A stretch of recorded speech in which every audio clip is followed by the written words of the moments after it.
Arestado ang isang hinihinalang terorista sa operasyon kanina sa Las Piñas City ng pinagsamang puwersa ng NBI at ng iba pang mga grupo.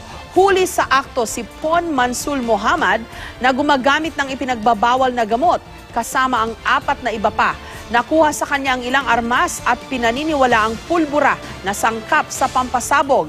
Batay sa impormasyon ng NBI, miyembro ng kilabot na East Asia Drug Syndicate ang suspect.